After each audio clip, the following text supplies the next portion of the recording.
एक व्यक्ति हमारे पास कल आया और बड़ा चिंतित था। उसका बच्चा ऑटिज्म से प्रभावित है। बेसिकली 4 साल का बच्चा है और उसे एक डिजीज़ हो गई ऑटिज्म। आप डॉक्टर, आप समझते होंगे ऑटिज्म में बच्चा या तो हाइपर एक्टिव हो जाता है अथवा रिस्पॉन्ड बिल्कुल नहीं करता है। एक ऐसी डिजीज़ उसे बाय बर्थ नहीं थी पर अभी उसे लग गई है। इस बीमारी के कारण वो आई कॉन्टेक्ट्स भी नहीं करता है, बहुत फियर, डर रहता है उसे, बहुत चिड़चिड़ा, बहुत रिजर्व रहता है। यदि रिएक्ट करता तो तुरंत रिएक्ट कर लेता है, बहुत ज़्यादा गुस्सा भी करने लगता है। यानी नॉर्मल चाइल्ड ना होकर के वो एज अ एबनॉर्मल चाइल्ड हो गया। अब उसने जो बात शेयर की, बड़ी खतरनाक बात शेयर की। डॉक्टर्स ने उससे कहा कि जन्म से तो आपका बेटा नहीं था, लेकिन उसकी स्थिति जो हो गई है बेसिकली बहुत ज़्यादा मोबाइल स्क्रीन टाइम उसका था, उस रेडिएशन से प्रभावित हो गई। क्या किया? जो माँ, उस माँ ने बच्चे को 2 महीने की उम्र से ही, 3 महीने की उम्र, जब वो छोटा था, 4 महीने की उम्र का होगा, तभी से उसे मोबाइल थमा दिया। क्योंकि जब जब वो रोता तो माँ बड़ी डिस्टर्ब हो जाती, अपना काम नहीं कर पाती थी। तो बच्चे को शांत करने के लिए उसने एक उपाय खोजा, मोबाइल ऑन करके दे दिया। उसमें वो गेम्स देखने लगा अथवा वीडियोस, कार्टून देखने लगा, और जैसे ही उसके हाथ में मोबाइल आता तुरंत शांत हो जाता। तो माँ बड़ी बिजी हो जाती अपने सारे एक्टिविटीज़ में, काम में। पर उसका साइड इफ़ेक्ट्स ये हुआ कि वह daily 4 to 5 hours screen time में बिताने लगा। छोटे से बच्चे के लिए 4-5 घंटे मोबाइल। अब इतना ज़्यादा वो एक्सपोज हो गया उस रेडिएशन से, तो उसका जो ब्रेन था उसका प्रॉपरली ग्रोथ हुआ ही नहीं। ब्रेन का जो एक मेन पार्ट होता है हमारा, फ्रंटल कॉर्टेक्स जो बोलते हैं, अथवा उसे हिपोकैम्पस बोलते हैं, जो हमारे लिए बेसिकली इमोशंस को मैनेज करने वाला होता है। और एक अमिगडाला एक पोर्शन होता है, बहुत छोटा सा होता है, जैसे पिट्यूटरी ग्लैंड होता है। उस रेडिएशन के आने के कारण, उसके प्रभाव में आने के कारण उसके ब्रेन्स की सेल्स की ग्रोथ रुक गई। वो और जो इनर लाइनिंग थी वो एकदम नष्ट होने लगी। उस वहाँ अंदर रहने वाली और पूरी बॉडी में जो बोन्स की ग्रोथ थी वो भी रुक गई और बहुत ज़्यादा हार्मफुल होने लगे उसके टिश्यूज़ के लिए, मसल्स के लिए, और ना जाने कौन कौन सी डिजीज़ होने लगी, पता नहीं। तो सबसे ज़्यादा इफ़ेक्ट पैदा हुआ उस मोबाइल रेडिएशन से। तो देखो, अनजाने में माँ ही उसके लिए एक शत्रु बन गई।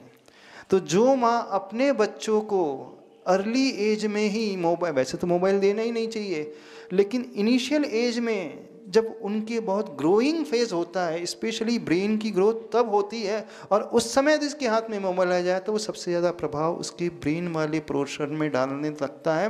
तो ब्रेन का पूरा विकास रुक गया, उसकी इमोशनल कैपेसिटी कमज़ोर हो गई, उसका कॉन्फिडेंस लेवल जाता रहा, ओवर रिएक्टिव होने लगा, बहुत ज़्यादा रिजर्व होने लगा, और वो ऑटिज्म का शिकार हो गया। तो आप सबसे कहना चाहते हैं, जो पेरेंट्स अपने बच्चों को मोबाइल दे देते हैं टाइम पास के लिए अथवा रोने से बचाने के लिए, अच्छा खिलौना मान करके दे देते हैं, वो अनजाने में बहुत बड़ी गलती कर रहे हैं। वे उसे बीमार कर देंगे, हो सकता है वो उसे बहुत जल्दी मरने के लिए भी छोड़ देंगे।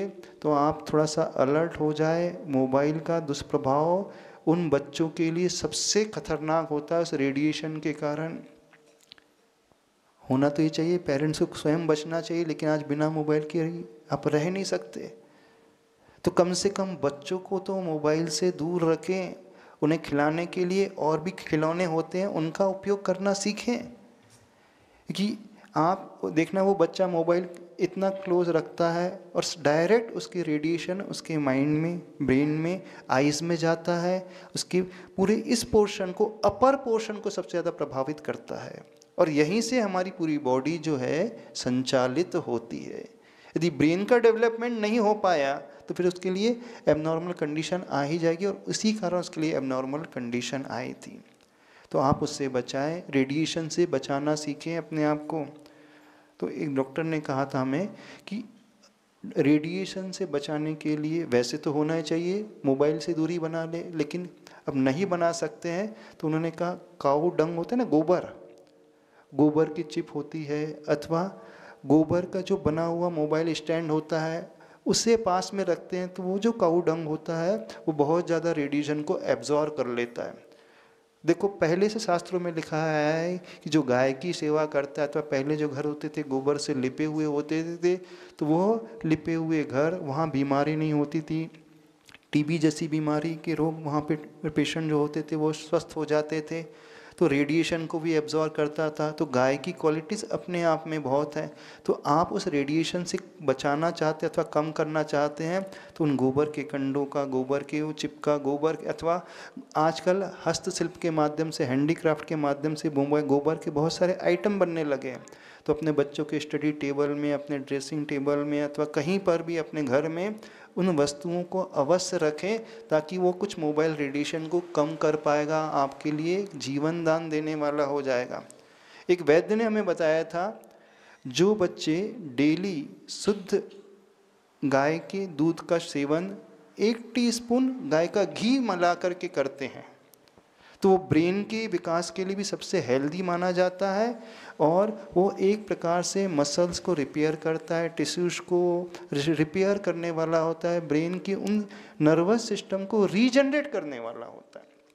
तो आयुर्वेद के हिसाब से वो होना चाहिए भैंस का दूध और भैंस का घी नहीं होना चाहिए, सिर्फ शुद्ध देसी गाय का, वो भी जर्सी गाय का दूध नहीं हो, जर्सी गाय का घी नहीं होना चाहिए, देसी गाय का, उसमें भी गिर जाति के गाय का दूध हो और गिर जाति के गाय का घी हो।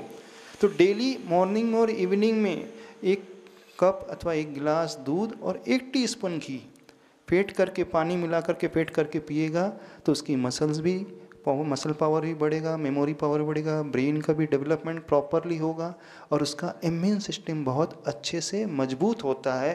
तो उसे अपने जीवन में इम्प्लीमेंट कराएं, बच्चों के लिए कराएं, तब कहीं जाकर के आप सही माँ मानी जाओगे, नहीं तो माँ के नाम पे आप एक बहुत बड़ी शत्रु साबित हो जाओगे। अनजाने में, आलस, प्रमाद के कारण आज हर जगह, हर घर में छोटे छोटे बच्चों के हाथ में मोबाइल पहुंच गया है, और वो बच्चा एक बार उसको लत लग गई तो छोड़ ही नहीं पाता, उसका एडिक्शन इतना ज़्यादा खतरनाक हो जाता है कि वो छोड़ ही नहीं पाता है।